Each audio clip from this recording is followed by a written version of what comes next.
일단은 최악은 5월로 예상을 하고 있습니다. 5월이요?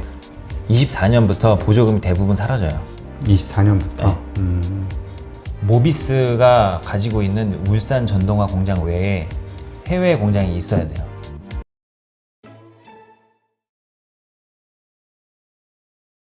자, 그러면 이번에는 그 자동차 부품에 대해서도 한번 좀 질문을 드릴게요. 네. 이 현대차 관련해가지고 뭐 자동차 부품사들 보니까 뭐 많이 있더라고요. 우리 그 댓글로 막 그 굉장히 많습니다. 고민을 네. 얘기하시는 분들 들어보니까 뭐 현대 위아, 뭐 현대 모비스, 또 뭐가 있더라. 뭐 하여튼 여러 가지가 있던데, 왜 차 부품주는 이 완성차도 물론 현대차, 기아도 많이 가격 조정을 받아왔지만 더 심하게 받은 것 같아요. 네. 폭이. 왜 그런 거죠? 일단은 이제 조금 더 그 고정비에 대한 이제 비중이 부품업체들이 좀 많은 편이죠. 그리고 완성차가 저희가 지금 믹스 개선 얘기를 하고 총 판매는 사실 잘 내질 않잖아요. 그러다 보니까 부품업체들 입장에서는 기존에 이제 공급하기로 했었던 제품이 긴급하게 바뀌는 경우들이 많아요. 그렇죠. 지금 이제 잘 팔리는 쪽으로 예. 집중하니까. 하고 또는 최근에는 이제 마이너스 옵션이라는 얘기 들어보셨나요? 처음 듣는데요. 그러니까 이제 옵션을 자율주행 시스템이 이제 1단계가 있고 2단계가 있고 이렇게 뭐 그런 이제 레벨별로 그 옵션 가격을 책정을 하잖아요. 아, 우리 자동차 살 때 예, 옵션. 예, 예, 그렇죠. 그래서 옵션들이 이제 계속 상향 조정이 되고 있고 추가가 되고 있잖아요. 그렇죠. 더 추가해서 신차를 출시를 했는데 그거에 대한 부품 소싱이 안 되는 거예요. 반도체 때문에. 지금 자동차 반도체 부족하니까. 예. 그래서 그렇게 되면은 이게 부품사가 잘못한 게 아니거든요. 그렇죠. 반도체는 그 부품에 껴서 와요. 근데 반도체가 자동차 회사 바로 오진 않고요. 그 부품 업체는 타격을 받는 거예요. 예. 그래서 하지만 자동차 회사는 팔아야 되는 거고요. 그렇죠. 판매대수 잘 찍혀요. 그래서 완성차 판매대수 잘 찍혔는데 부품 업체는 그렇지 못한 경우들이 좀 있는 거죠. 아, 그러니까 여기서 그 총량에서 네. 자동차 회사는 전체 총량이 100대라고 하면은 잘 팔리는 거 80대 중심으로 뭐 이렇게 팔면서 이익률도 그렇고 이게 뭔가 이렇게 커버가 되는데 부품 회사는 어쨌든 100을 줘둔 것이 80으로 줄어버리니까 이게 어려워진다. 그렇죠. 예. 이렇게 이해하면 되겠네요. 완성차는 또 그다음에 이제 기존에 재고로 쌓아놨었던 차종들도 있을 거고, 예. 그래서 그런 것도 이제 판매를 충분히 촉진시킬 수가 있고, 심플하게 이거죠. 이제 완성차 업체가 이제 예를 들어 고가 트림만 잘 팔리잖아요. 저가 트림 판매 계획이 있었을 거 아닙니까? 그렇죠. 이거는 지금 팔 이유가 없잖아요. 그죠. 저가 제품들 예, 이익률 낮은 4개월, 5개월 지금 대기자들이 있으신 상황이니까 그러다 보니까 사실 이제 긴급하게 좀 그런 교체를 요청하는 그런 이제 현상들이 사실 뭐 대부분 부품사들이 좀 겪고 있는 그런 현상들이 아닌가 좀 조심스럽게 생각을 하고 있습니다. 그러면 내가 예를 들어서 그 뉴스에서도 본 것 같은데 이렇게 차를 그 주문을 했는데 그렇게 해서 완벽하게 내가 원하는 대로 받기 위해서 기다리는 기간이 5개월, 6개월이라고 하니 이 가운데서 어떤 옵션을 하나 빼버리면 한 달 만에 돼요, 2달 만에 돼요. 그거는 이런 이제 마이너스 옵션인데 이게 맞습니다. 마이너스 옵션인 거군요. 그러니까 오히려 사람들이 예전에는 하나 더 좋게 해가지고 자꾸 매출이 늘어나는 구조였다면 지금은 오히려 줄어드는 구조로 가다 보니까 또 그게 부품주에게는 타격이 될 수도 그렇죠. 있고. 예, 맞습니다. 그렇군요. 그렇다면 이 부품사들은 이게 위기라고 말할 수 있는 어떤 그런 정도로 심각한 건가요? 아니면은 그냥 일시적인 어떤 변동으로 우리가 봐야 되는 건가요? 근데 이제 그 부품 업체들마다 좀 다른 게 일단은 이제 자율주행 센서나 이런 것들은 여기 들어가는 거랑 저기 들어가는 거랑 스펙이 다르지가 않아요. 근데 예를 들어서 이제 제조사가 완성차가 선호하는 트림의 특정 부품이 금형을 새롭게 이제 뭐 투자를 해야 되는 것을 요구하는 정말 이제 하드웨어만 집중적으로 되어 있는 그런 부품일 경우에 좀 타격을 받죠. 그래서 전자 제품 전장의 성격을 띠게 되면은 제가 이제 봐온 바로는 조금 더 타격이 적은 것 같습니다. 전장. 그럼 전장이라고 하면 우리 좀 쉽게 얘기하면, 근데 전장이라고 하면은 이제 보통 그 지금 현대모비스가 전장 쪽인 건가요? 현대모비스도 있고 이제 만도도 있고 만도도 그렇게, 있고 그 뭐 현대위아라든가 또 뭐 현대 또 뭐 그런 회사들 네. 뭐 이런 또 뭐가 있던데 기억이 안 나네. 한온 시스템, S&T 모티브, SL 평화전공, 화신 뭐 이런 것들이 것들은 있죠. 좀 힘들어지는 건가요? 그래서 아무래도 좀 그 티어 1 부품이 아니고 이제 티어 1이라는 건 대형 부품사들 얘기하는 거고요. 1차 예. 1차 공급업체. 예. 그래서 좀 밑에 단에 있는 업체들이 조금 더 일단 일시적으로는 타격이 있는 그런 구도라고 이제 올해 상반기는 그렇게 보고 있습니다. 상반기. 그럼 이거는 자동차 반도체의 부족 현상 이게 해소가 돼야지만 해결될 수 있는 문제다 이렇게 봐야 그렇죠. 될까요? 예. 그럼 이거는 언제쯤 해결될까요? 해결이 된다라기보다는 지금 보시면은 계속 연초부터 매월 전월 대비 악화가 되고 있거든요. 좀 계속 라인들이 쓴다고는 뉴스 나오니까. 네. 그래서 일단은 반등을 지금 저희가 막 기대하고 주장을 하는 거는 일단 굉장히 좀 어려운 예측인 것 같고요. 왜냐하면 이제 반도체 업체들이 이것을 이제 캐파를 좀 늘려야 되는 건데 사실 이제 자동차용으로 사용되는 반도체는 반도체 업체들이 선호하지 않은 그 웨이퍼에서 생산된 이제 제품들이다 보니까 캐펙스 투자를 늘리는 걸 꺼려해요, 사실. 예, 그래서 생산량이 크게 증가하지 않는다라고 좀 기대를 하고 있습니다. 그래서 일단은 V자 반등보다는 지금 상황이 언제쯤 좀 멎을지 중단이 될지 그렇게 이제 예측을 하는 게 좀 중요한 것 같고 일단은 최악은 5월로 예상을 하고 있습니다. 5월이요? 네. 진짜 다들 왜 5월이라고 그런 말을 많이 하더라고요. 5월까지는 자동차들은 좀 힘들 것이다. 그래서 근데 완성차의 생산 차질이 5월이 가장 힘들 거고 주가는 뭐 6월부터는 사실 뭐 완전히 다른 궤적을 보일 수 있다라고 보고 있습니다. 예를 들어서 이제 반도체 생산으로 인해서 자동차 순수 생산량은 5월 대비 6월이 그냥 일직선으로 가도 주가는 이제 반등할 수 있는 거죠. 네, 저희도 그렇게 보고 있고요. 그러니까 그 가장 최악의 순간, 그러니까 저점을 찍는 게 5월 정도일 것이고 그 다음서부터 이게 반등이 아니라 네, 네. 횡보로 가기만 해도 네.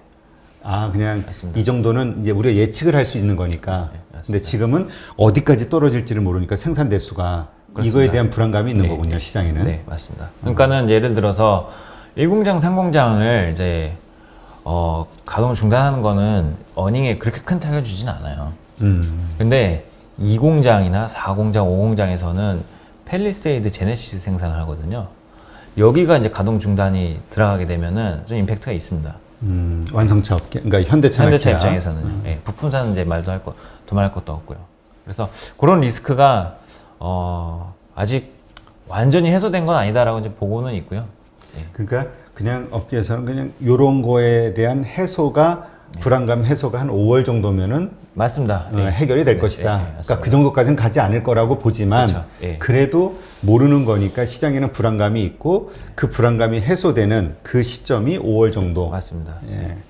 그러면 이제 그 다음서부터는 이제 다시 5월 판매 대수 확인 다 한 다음부터는 이제 판매 대수의 이제 불확실성에 대해서는 그 둔감해지는 거죠. 그렇군요. 그래서인가요? 이런 것들은 자동차 회사들은 뭐 다 그림이 그려질 거 아니에요, 경영자들 맞습니다. 층에서는. 네. 그러면 이제 이 모비스는 뭐 이번뿐만이 아니라 정기적으로, 그러니까 주기적으로 네. 이렇게 자사주를 계속 이렇게 그 매입을 해 왔었던 걸로 이해를 하면 되겠네요. 네, 맞습니다. 그래서 18년 이후로 이제 지속적으로 자사주를 이제 매집을 했고 소각을 해왔습니다. 그래요? 네. 소각도 해왔어요? 그렇죠. 예. 그러면 이번에도 이렇게 자사주 매입을 해서 소각할 수도 있는 거네요? 일단은 기본적으로 이제 소각이 이제 목적이기 때문에 아마 그런 패턴으로 갈 것으로 이제 보고 있습니다. 네, 알겠습니다.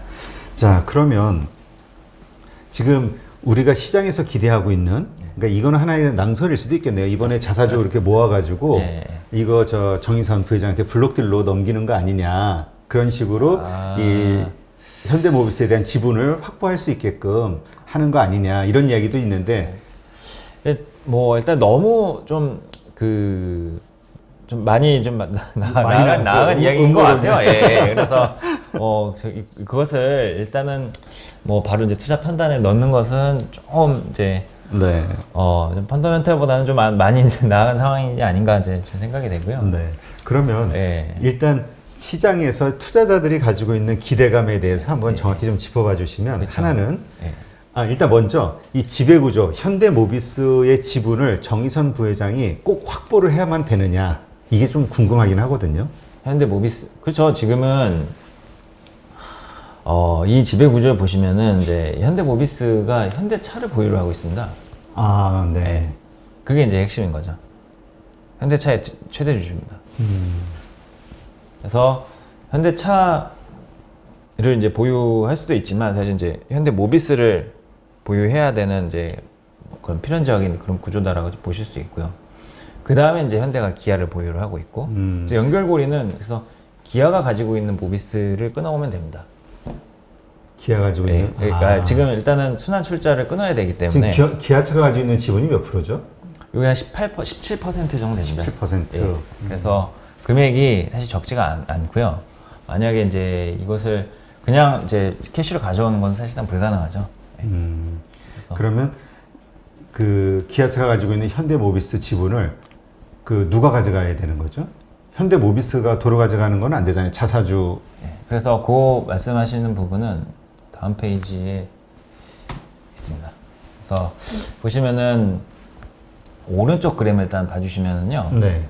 저희가 생각하고 있는 건데 대주주가 지금 글로비스 지분 30%를 가지고 있습니다. 네. 예. 그래서 요 지분이랑 그 다음에 이제 기아죠. 이제는 기아가 가지고 있는 이제 모비스 지분이랑 이제 swap을 이제 하는 것으로 생각을 할 수가 있습니다. 아, 서로. 예. 그렇게 되면 이제 글로비스는 기아 밑으로 가게 되고요. 대신 이제 기아가 가지고 있는 모비스의 지분은 이제 대주주가 가져가게 되는 정의선 그런, 부회장이 가져가는 그런 걸로. 구도가 되겠죠. 지금도 일각에서는 뭐 현대모비스를 그뭐 둘로 이렇게 분할을 한다 뭐 이런 얘기도 있었잖아요. 네. 근데 그 뭐 소액주주들이 반대를 했다 이런 거를 뉴스에서 본 것 같은데 이건 어떤 내용입니까? 그거는 바로 왼쪽 그림의 내용입니다. 아, 그래요? 네. 그래서 이게 이제 그 당시에 사용했었던 거랑 좀 뭐 유사한 형태인데 모비스를 네. 존속 모비스랑 이제 분할 모비스로 나누고 분할 모비스랑 이제 글로비스랑 이제 합병을 하는 거예요. 예. 그래서 그 다음에 이제 글로비스를 오른쪽 그림처럼 이제 내리는 겁니다. 그래서 이걸 한 번에 할지 오른쪽 그림처럼 네. 분할한 다음에 할지 이렇게 이제 나눠서 생각을 하실 수가 있을 것 같고요. 그래서 타임라인마다 선호되는 종목이 다를 수가 있어요. 이렇게 되면. 아, 그래요? 네. 어떻게 달라지죠? 왜냐하면 이제 분할을 하게 되면은 보통 이제 인적 분할을 하게 되면서 이제 각자의 기업 가치가 올라가니까 둘 다 이제 주가가 그 인적 분할 전보다 두 개를 더하면은 이제 이후에 이제 주가가 올라갈 수 있기 때문에 이제 주가 선반영 되는 경우가 그러니까 있고요. 저런 계획이 나오는 순간 주가가 올라갈 그렇죠. 것이기 때문에 시장에서 모비스는 올라갔고요. 근데 이제 그 시나리오가 나왔어요. 시나리오가 나왔는데 모비스의 소액주주 입장에서는 보니까 이게 나한테 남는 기업은 존속 모비스라는 건데 여기는 이제 이익이 안 나요. 그냥 지분만 가지고 있는 지주회사니까. 사업이 이제 이쪽으로 그 남아있는 사업이 사실 모비스의 핵심 사업이었어요. 그렇죠. 이익이 안 나요. 전동 근데. 사업. 예, 전동화가 있고 그 다음에 이제 뭐 부품 제조 있고 전동화가 아직 작습니다. 아, 예. 그래요? 이때는 사실 전동화로 구분도 안 되어 있었고요. 근데 뭐 모비스가 사실 공장이 이제 중국에도 많고 그러다 보니까 좀 타격이 굉장히 많았었어요. 사드 이후. 네, 그래서 존속 모비스는 이제 이익이 안 나는 건데 나는 이걸 가지라고 하고 그 다음에 이익이 잘 나고 있는 분할 모비스가 뭐냐면 여기 이제 AS 사업이 여기 다 들어갔습니다. 아, AS. 네, 캐시카우죠.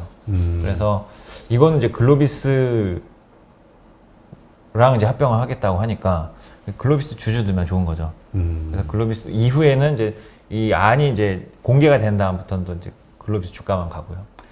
이게 그러니까 과거에 이렇게 실제로 공개가 됐었던 건가요? 이렇게 시도를 했는데 아, 알고 계신 소액 주주들의 반대 또는 이제 기관 투자자들이 이제 반대 이런 것들이 그 당시에 좀 굉장히 좀 심했었고요. 그럼 앞으로도 저렇게 다시 똑같이 할 수는 없는 거잖아요. 근데 이제 이런 게 있죠. 일단은 첫 번째로 이 존속 모비 똑같이 해도 존속 모비스의 펀더멘털이 현격히 개선이 돼서 AS 사업보다 더 매력이 좋은 경우에는 똑같이 해도 되죠. 누구나 인정해도 될 정도로 전기차와 관련된 그런 어떤 전동 부분 이런 것들이 지금 존속에 남아 있는 그 건가요? 당시에도 존속이었고요. 지금은 사실 이제 이렇게 인적 분할하는 계획 자체가 없기 때문에 뭐 지금 모르는 예, 거고. 그렇죠. 지금 알 수 없는 거고요. 그래서 과거에 있었던 이런 식의 계획이 있었군요. 그래서 만약에 이게 스플릿이 지금 이제 계획이 됐는데 존속에 있는 전동화 사업이 굉장히 높은 이제 전망을 갖고 있으면 사실 그대로 진행이 될 수도 있는 거죠. 네. 근데 일단 이것이 됐든 저것이 됐든 저런 어떤 계획이 나온다라는 것 자체는 기존에 그 분할되기 전까지는 이 모비스가 상승하는 요소가 되는 게 그렇죠. 아닌가요? 맞죠. 예, 맞습니다. 예. 근데 일각에서는 이런 의견을 갖고 있는데 이거에 대해서는 어떻게 생각하시는지 뭐냐면 이렇게 대주주가 현대모비스를 가져와야 되니까 예. 인위적으로 가격을 누르지 않을까? 그러니까 상당히 횡보하거나 하락하거나 이러지 않을까? 쉽지 않습니다. 예. 그거는 지금 이제 현대차나 기아차 모비스의 외국인 지분이 이제 40%가 다 넘어가요. 네. 예. 그래서 좀 투명성이 그 어느 때보다도 이제 강조가 되기 때문에 이익을 인위적으로 누르는 행위는 사실 쉽지 않습니다. 네, 그렇군요. 이렇게 이해를 하니까 전체가 좀 그림이 그려지네요. 그렇다면 지금 두 가지 관점으로 좀 보죠. 하나는 이 부품 회사로서의 이 모비스의 가치, 이거는 현재 주가가 밸류에이션이 어떻습니까? 완성차랑 거의 유사한 수준입니다. 낮은 밸류에이션이다. 그렇죠. 네. 지금은 충분히 투자할 만한 가치가 있다. 네, 맞습니다. 두 번째는 우리가 거기다 플러스 지배구조의 변화에 따른 어떤 프리미엄을 기대하고 투자를 하기에는 아직 시기적으로 이른 겁니까? 그렇죠. 예. 그래서 제 생각에는 이제 지배구조 개편은 단기적으로 보기보다는 일단 이제 장기적으로 볼 필요가 좀 있지 않을까 생각이 되고요. 장기적이라면은 뭐 내년 뭐 이렇게 봐야 일단은 되나요? 예. 그래서 제 생각에는 글로비스에 대한 이제 기업 가치가 좀 올라올 필요가 좀 있는 것 같습니다. 오히려 이런 것들. 지금 제가 조금 전에 질문 드린 거는 이렇게 가져가기 위해서 현대모비스를 누를 것이냐의 문제가 아니라 오히려 글로비스를 띄워야 되는 상황인 거군요. 기본적으로 글로비스 펀더멘털도 최근에 올라오기 시작을 한 것 같고요. 그 다음에 이제 현대차 그룹이 신사업을 지금 아주 빠르게 다양한 각도에서 이제 펼치고 있기 때문에 현대 글로비스가 이제 앞으로 하게 될 이제 캡티브 사업들이 좀 많아지고 있습니다. 예. 그러면 이 현대모비스의 그 본질에 대해서 질문을 드리면 지금 하고 있는 사업 분야, 우리가 이제까지는 자동차 부품, 뭐 그다음에 전동 뭐 이렇게 얘기했는데 네, 예, 예. 사실 자동차 부품과 관련해서는 앞으로 사양 산업이라고 많이들 얘기하잖아요. 전기차가 도입되면 많은 부품들이 사라지니까. 네, 예. 그러한 시장의 생각이 맞는 건가요? 아니, 모비스는 사실 내연기관 파워트레인을 하지 않습니다. 그래요? 네. 그래서 변속기, 엔진, 사륜구동 시스템 이런 것들을 모비스는 하고 있지 않습니다. 그래서 그러면 어떤 것들을 직격탄을 맞지는 않고요. 대신 이 차종들이 이런 것들 들어가는 차종들이 생산량이 줄겠죠. 그렇죠. 예, 예를 들면 소나타 내연기관 차종이 이제 앞으로 생산량이 줄겠죠. 하지만 거기서 들어가는 이제 모비스의 인포테인먼트 시스템도 이제 타격을 맞죠. 반사적으로, 예, 구조적으로. 그러니까 기존의 어떤 내연기관에 들어가는 부품들에는 예. 분명히 줄 거니까. 예, 직접 공급은 아니지만 이제 뭐 간접적으로 타격이 좀 있는 그런 상황이다라고 보시면 되는데 이거는 사실 모든 부품사나 아니면 완성차 다 똑같은 상황이기 때문에 이거에 대해서 추가 디스카운트를 할 필요는 전혀 없는 것 같고요. 그래서 모비스의 이제 사업이 크게 이제 두 개가 있고요. 첫 번째가 이제 자동차 모듈, 두 번째가 자동차 AS가 있습니다. 네. 예, 그래서 AS는 사실 그냥 AS이기 때문에 따로 말씀 안 드려도 될 것 같고, 하지만 여기서 아쉽게도 영업이익이 대부분 AS에서 최근에 발생을 하고 있습니다. 그래요? 예. 그래서 뭐 4천억대 영업이익 이번에 나왔는데 분기에? 그 AS에서도 4천억대 영업이익이 나왔습니다. 500억 나왔어요. 자동차 모듈에서는. 그래서 뭐 좀 이제 아쉬운 상황이기는 이제 하죠. 하지만 이제 자동차 부품 매출이 훨씬 커요. 예. 그래서 이것이 어떤 카테고리로 되어 있냐면은 자동차 그 단순 조립이 있습니다. 네. 이쪽이 매출이 제일 크고요. 그 다음에 이제 부품 제조가 있습니다.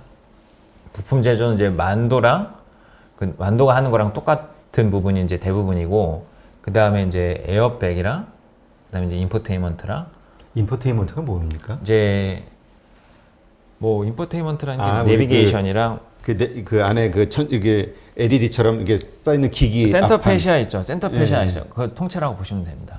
그 안에 들어가 있는 내비게이션 시스템부터 아니면 뭐 음향이나 이런 것들. 우리 자동차 앞에 이렇게 네. 펼쳐져 있는. 네.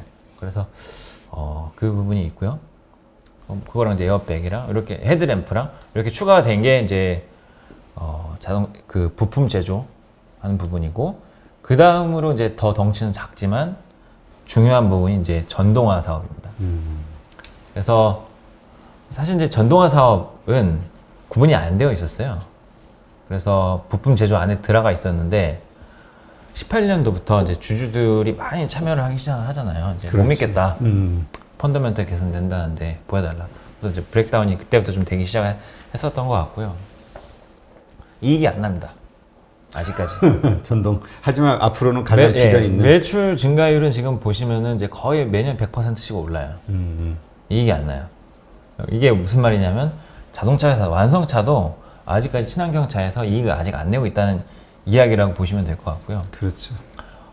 지금 이제 이익을 내기 위해서 정말 노력을 많이 한 끝에 만들어낸 이제 플랫폼이 eGMP입니다. EGM. 예, 그래서 eGMP의 핵심 부품들을 많은 부분들은 현대모비스가 이제 공급을 해요. 현대모비스가 자체 IP를 갖고 R&D R&D 이제 처음부터 시작한 제품들이 있어요. 이전 거는 이제 현대차가 이미 해놓은 것들 가져와서 생산만 하는 역할들이 많았거든요. 네. 그러면 앞으로 전기차 시대가 펼쳐지면서 현대모비스의 위치랄까 아니면 그 매출 이런 것들은 계속 급상승할 수밖에 없다. 매출은 일단 급상승이라고 표현을 하기에는 아직까지 부품 제조랑 모듈이 커요. 그래서 전동화가 그 안에서 좀 이제 가파른 상승 보이기는 할 거예요. 그래서 여기서 이익이 턴어라운드가 되는 시점에 따라서 굉장히 좀 중요한 것 같고요. 이거는 결국 전방 사업인 그 전기차의 보급률, 침투율에 따라 달라지겠네요. 네. 그래서 즉 말씀하신 걸 역으로 표현하자면 현대기아가 eGMP 차를 많이 팔아야 되는 것을 의미를 하게 되는 거고, 이것을 많이 팔 수 있는 시장이 어디냐라는 건데, 이건 한국은 제한적이에요. 한국은 예, 한국 커지긴 할 건데 엄청난 지금은? 포텐셜을 갖고 있지 않죠. 그 사실 지금 판매되는 자동차의 대부분이 전기차로 바뀐다고 생각하면 되는 거잖아요. 앞으로는. 그러면 예, 되죠. 예. 아닌가요? 예, 맞는데 그렇게 생각하고 있었는데. 맞는데 이제 시간이 좀 걸리죠. 예, 시간이 전부 좀 다 걸리겠지만. 바뀌는 거는 이제 시간이 좀 걸리고요. 그렇죠. 예, 페네트레이션이 작년에 3% 침투율. 네, 했었고 전 세계요. 순수 EV 기준으로. 그 다음에 이제 25년을 보통 하나의 마일스톤으로 보는데 뭐 한 20% 도달이 불가능하진 않은 것 같아요. 사실 20% 침투율이 20%까지 되면은 그 다음부터는 아주 급상승하고 이익도 높아진다라는 이야기들이 있던데요. 뭐 개별 업체마다 다르겠죠. 그 중에서 리딩 업체는 분명 이미 이제 이익을 내기 시작한 단계일 것 같고, 그리고 제가 이제 드리고 싶은 말씀은 이미 완성차 업체는 이익을 내야 되는 단계일 겁니다. 많이 내야 될 단계일 거예요. 왜냐하면 24년부터 보조금이 대부분 사라져요. 24년부터. 네. 지금은 이제 아까 말씀 7,500불 이런 건 지금 내연기관보다 이만큼 수익성이 안 난다라는 거잖아요. 그렇죠. 정부가 대신 내주는 네, 거니까. 이제 메이크업을 그동안 앞으로 3년밖에 안 남았어요. 규모의 경제랑 이제 투자를 통해서 이 간극을 줄일 수 있는 시간이요. 그러면 네. 우리가 이 현대모비스는 일단 기본적으로 현대차, 기아 이 두 회사의 이제 모든 부품을 다 말씀하신 전동 부품을 다 공급하는 거잖아요. eGMP와 관련된. 예, 맞습니다. 그러니까 그렇다고 하면 일단 그거는 큰 수혜라고 볼 수 있는데 여기뿐만이 아닌 다른 글로벌 그 자동차 회사들에게도 이 제품이 수출되거나 납품될 수 있는 건가요? 아니면 거기에서 현대차, 기아만 사용할 수 있는 말씀하신 내용 중에서의 핵심은 모비스가 가지고 있는 울산 전동화 공장 외에 해외 공장이 있어야 돼요. 결국은 시설 투자를 또 해야 되는 거군요. 미국에서 전기차 스타트업이 생겨요. 이 업체가 모비스의 부품을 쓰려고 해도 쓸 수가 없어요. 한국에서 가는 거는요. 그래서 그렇지만 현대모비스 입장에서 신규로 지금 진입하는 작은 업체를 위해서 미국에 공장을 지을 수가 없습니다. 즉 현대기아가 사실 이제 조지아나 알라바마에 이미 이제 아이오닉 5랑 EV6를 가동을 하고 있으면 모비스가 이제 같이 동반 진출을 해 있을 거고요. 배터리 팩이랑 구동 모터 사업을 이미 하고 있을 거고 그 거점이 있으면 굉장히 유리한 고지를 이제 갖게 될 겁니다. 그러니까 그럴 수는 있으나 네. 시설이 이제 미국이 아니기 때문에 그러지 못한다는 그렇죠. 거죠. 예. 예, 이게 지금 현재 만들고 있는 제품들을 다른 곳에 납품할 수는 있다. 할 수는 있죠. 예. 구조적으로 할 수 있는데 거의 안 할 겁니다. 예.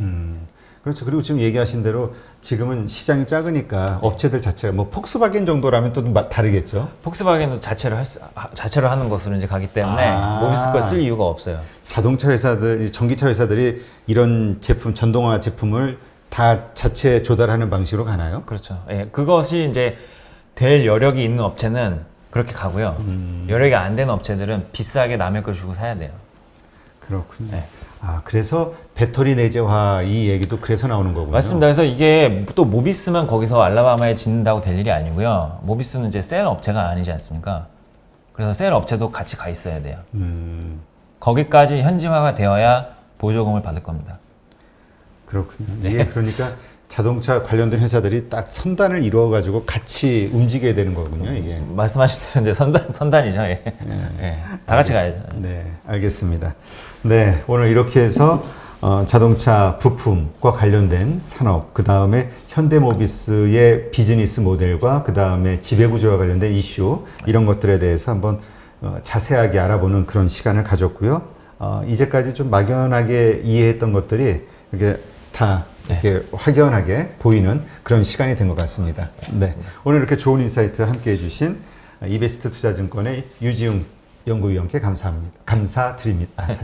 네, 이베스트 투자증권의 유지웅 연구위원께 감사드립니다. 네, 수고하셨습니다. 수고하셨습니다. 예.